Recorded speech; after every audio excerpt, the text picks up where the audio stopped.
今次我哋乘坐 QR39前往法國巴黎，由多哈出發需要6小時45分鐘。今次竟然有機會坐到 Qatar Airways 嘅 A380，可以享受佢嘅空中 lounge。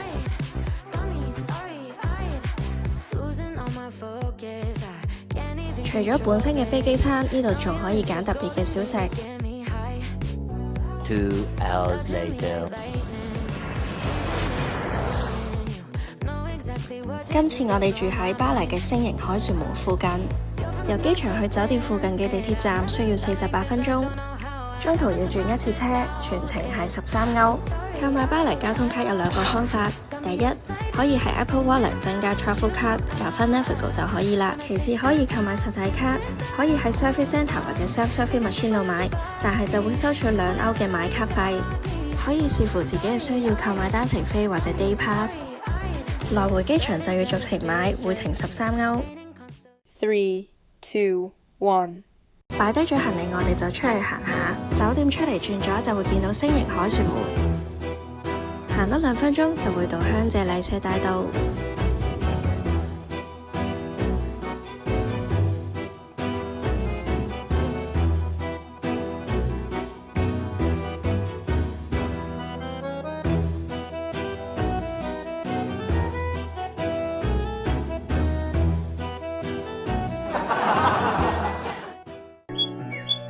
今日就會去參觀蒙馬特。由酒店出發，乘坐地鐵嘅2號線，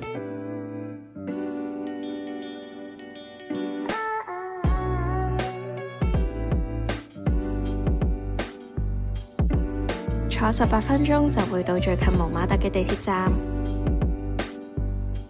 出咗地鐵站就會見到聖心堂。巴黎聖心堂建於1870年戰爭後，為咗求耶穌聖心寬恕同保護法國。喺教堂石階望落去，可以一覽無遺咁睇晒巴黎全景。有一個有趣嘅事實就係教堂用咗一種特別嘅石頭，落雨嘅時候會分泌一種物質，越落雨就會越變得白，所以100幾年嚟都可以保持雪白，唔需要經常清潔。面向聖心堂嘅左邊一直行就會到畫家廣場，呢度有藝術家擺攤畫肖像同賣畫，附近都有餐廳同咖啡店。就連畢加索同梵高以前都住過呢一區。沿路一直行就會見到好出名嘅粉紅色餐廳，呢間餐廳超過100年歷史，以前畢加索、烏特里羅等大畫家都會去。隔離嘅斜路都係一個好出名嘅拍攝地方，呢一個係用作紀念達利達嘅銅像。達利達係一個法國著名歌手，嚟到呢度一定要摸下銅像，據說係會帶嚟好運。呢個畫面係咪好熟悉呢？就係曾經喺 Emily in Paris 裏邊出現過。終於嚟到我愛你場，係咪覺得我企到好遠呢？由於裝修，我哋都唔可以企到好近。隔離嘅紀念品店都可以俾你望梅止渴。我哋喺聖心堂附近嘅餐廳食午餐。呢間餐廳嘅裝修都幾得意，老闆都好好人，仲請我哋飲嘢添。我哋嗌咗2個 set menu， 有前菜、主菜同埋甜品。前菜我哋嗌咗鵝肝同埋洋葱湯。主菜我哋嗌咗當日嘅 special 特製雞髀同埋油封鴨。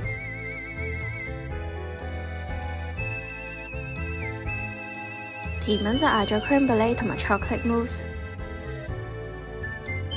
我哋誤打誤撞揾到呢間餐廳，估唔到都充滿驚喜。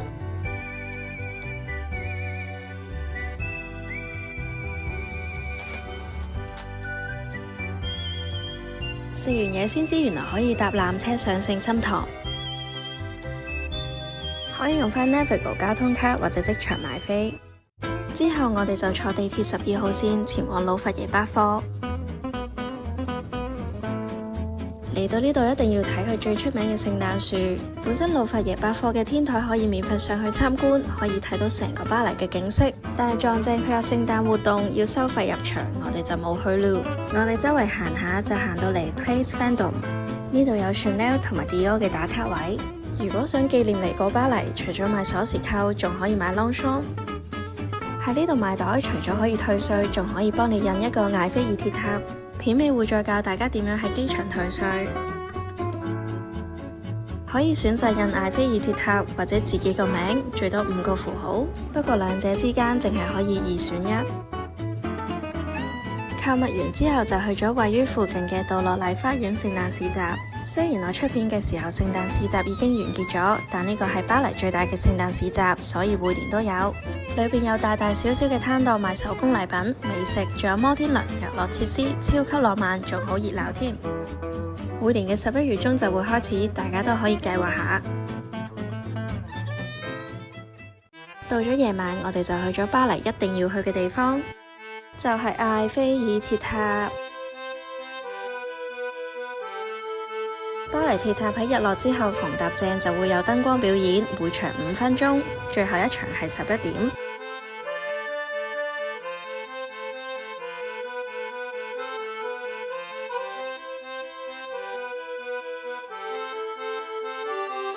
巴黎鐵塔嘅打卡位置，除咗可以喺正下邊，仲可以去一個叫做 Avenue de New York 嘅地方。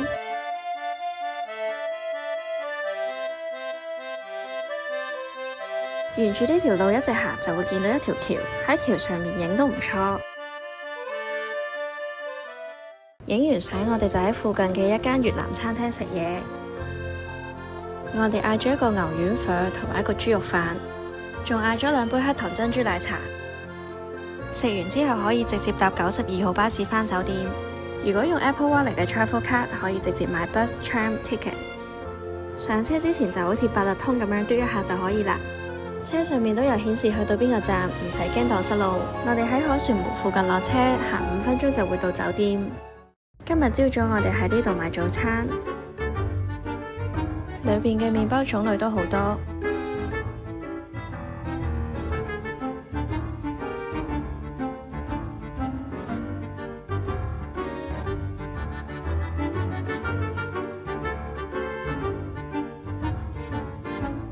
不過我哋淨係食咗巴黎最出名嘅 pastry， 唔知點解覺得朝頭早嘅凱旋門係靚啲。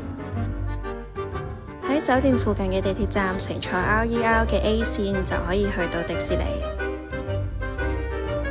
不過要留意返，唔係每一架列車都會去到迪士尼。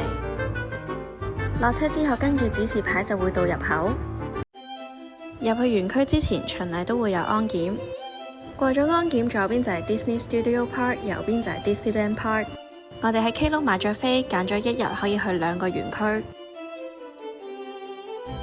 個人認為 Disney Studio 係好玩啲。呢度有反斗車王，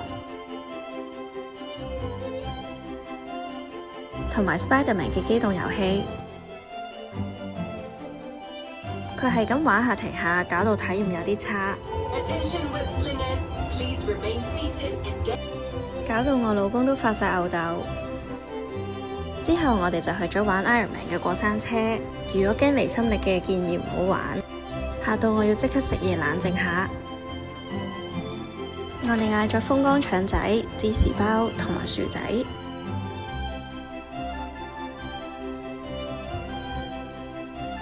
建議大家可以自備水樽，入到嚟都可以斟水。玩完 Studio Park， 我哋就去咗另外一個園區。入場嘅時候嘟返 Klook 嘅 QR Code 就可以啦。大家去之前可以 down 返巴黎迪士尼嘅 app， 咁就可以知道每個遊樂設施等幾耐同埋喺邊度。我哋一入到嚟就揀咗最少人排隊嘅地方，就係遊船河。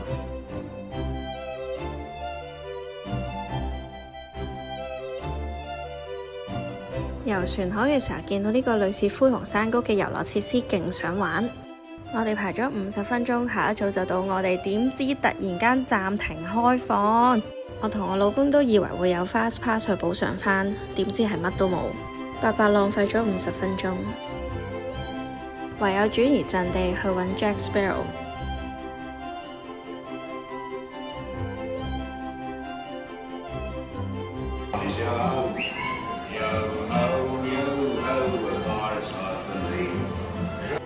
轉眼間就到咗夜晚，就嚟放煙花。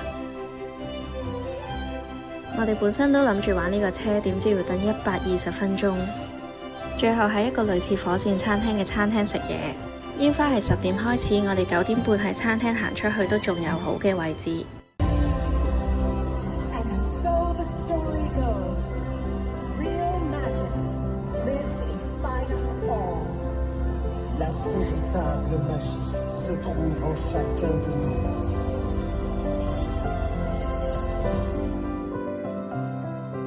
希望大家睇煙花嘅時候都唔好開閃光燈影響到人。走嘅時候都唔係好逼，我哋好快可以去到地鐵站。離開之前都要睇下朝早嘅巴黎鐵塔。最後一日要去埋最後一個景點就係羅浮宮。喺巴黎鐵塔附近搭72號巴士就可以到羅浮宮。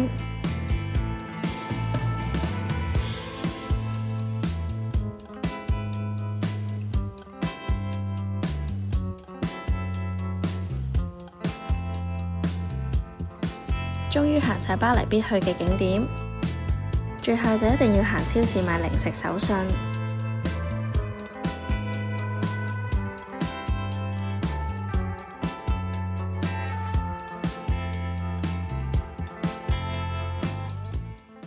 介紹返我哋今次住嘅酒店就係 Hotel Regence Etoile， 距離機場或者其他景點都好近，最多淨係轉一次車。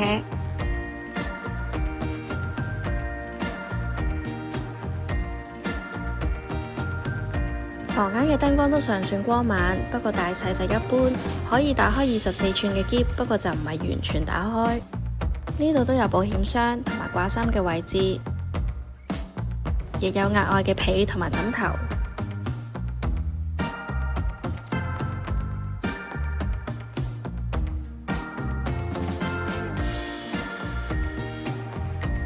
床頭嘅充電位置都幾充足。由於我 check out 之前先記得錄影，所以都好亂。我哋住喺1樓，所以一打開窗就係平台。酒店有提供洗衣機，仲提供咗2個顏色樽蓋，方便你分辨邊一個係有汽水同埋普通水。返去機場同嚟嘅時候一樣，轉一次車就到。巴黎一共有3個機場，所以大家一定要留意呢個飛機仔圖案係去緊邊一個機場。通常返香港都一定係 CDG， 同埋留意佢唔係每一班車都去到機場。去到機場 check in 之前記得搞埋退稅。去到航空公司 counter 落一層就會見到呢個退稅嘅自助機。買退稅品嘅時候就有呢個信封，裏邊都有步驟教你點樣退稅。自助機都有6種語言，包括中文，亦有顯示步驟。我哋係揀咗退返去信用卡，大概4日就收到。我哋下一站就會去阿姆斯特丹，下集再見啦！